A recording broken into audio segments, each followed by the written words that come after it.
welcome back everyone for some more new Super Mario Bros. Wii. Continuing on with World 7. And we're going to start things off here in the tower, which, in my opinion, is without a doubt the hardest tower in the game. Even harder than World 8's.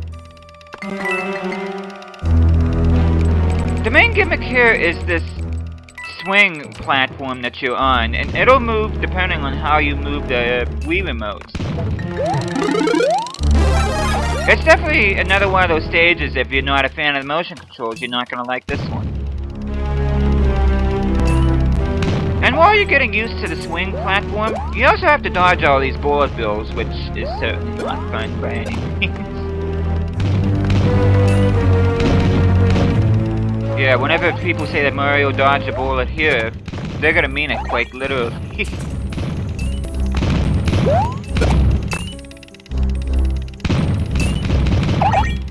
What makes this particular tower so challenging is not just this swing platform with you have to use the motion controls, but all 3 star coins here can be rather challenging to get. In particular, the 3rd star coin, which I think is the toughest star coin to get in the game outside of the World 9 ones. Gotta watch out for these bonsai bills. I actually think this bonsai bill section is easier than the bullet bill section.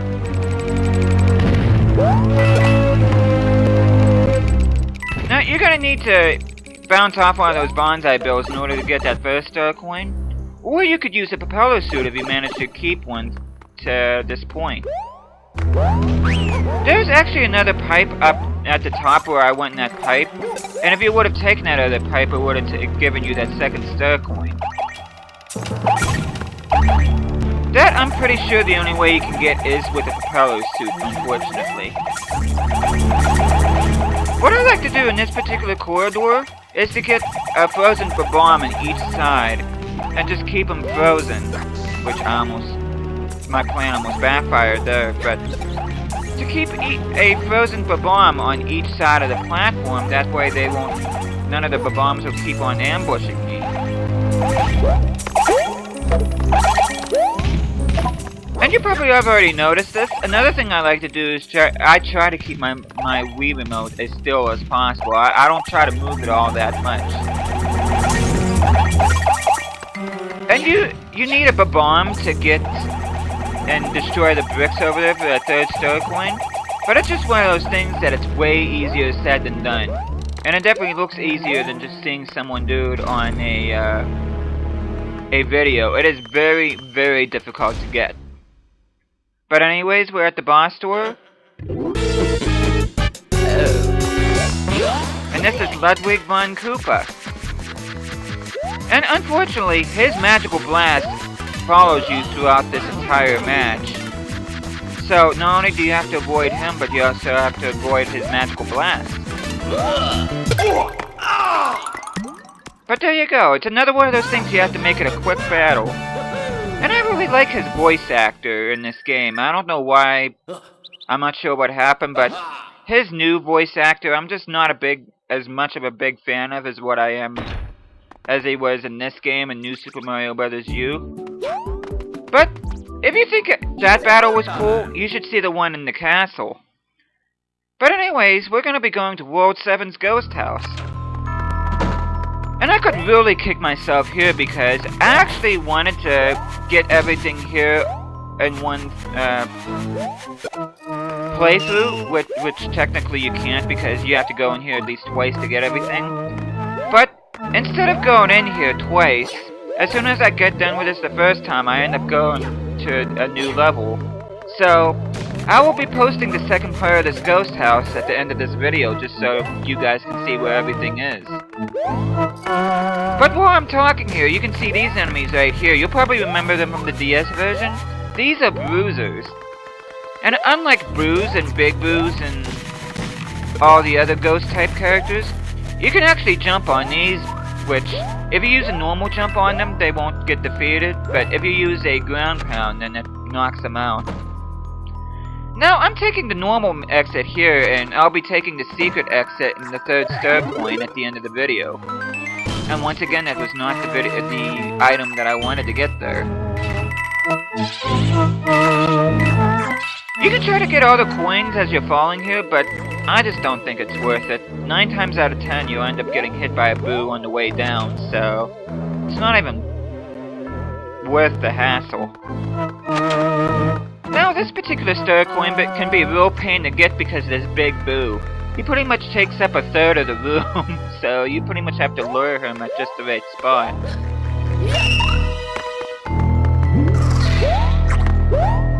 Then you have to go over him one more time in order to get to the right door.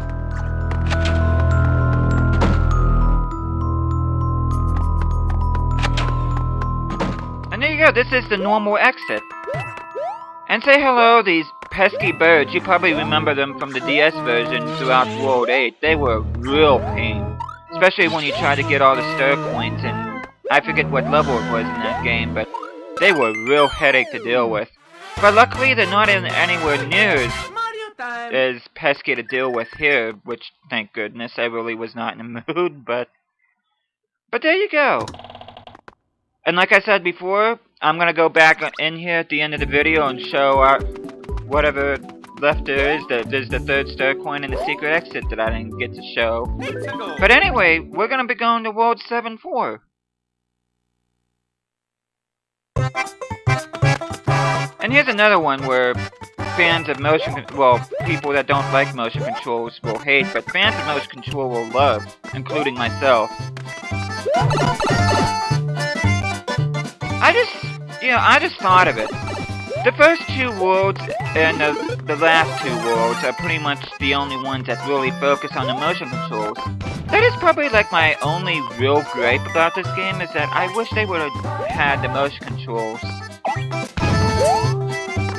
better utilized in this game, instead of just in a patch here and a patch there. But then again, people that don't like the motion controls will probably most likely completely disagree with that statement. But I don't know, it's like I said before, it's the motion controls that set this game apart from, especially New Super Mario Bros. DS. And I think this did at least try to do a good job capturing what all the Wiimote can do. But like I said before, they could have done a better job at it, but what they did do with it, I think they did a fantastic job.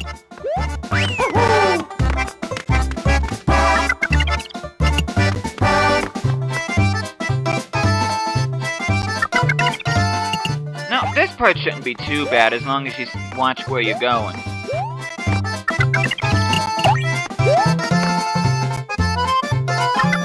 Don't let this particular star coin give you any trouble here in order to get it. It actually is not that bad to get.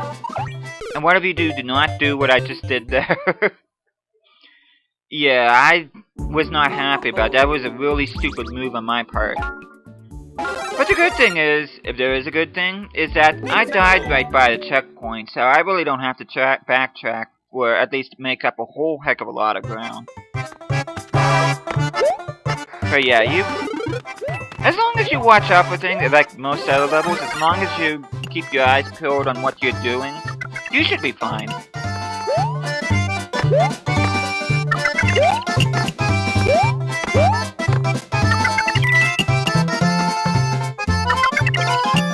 Now, to do this the right way,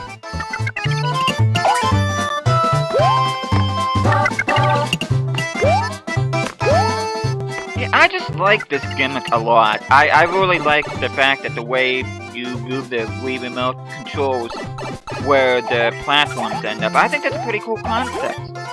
And it's a shame they didn't utilize that more. Or for those that don't like the motion controls, it's a shame they didn't try to do at least a better job at it. That way more people can like it. But like I said before, I have no problem with the motion controls in this game.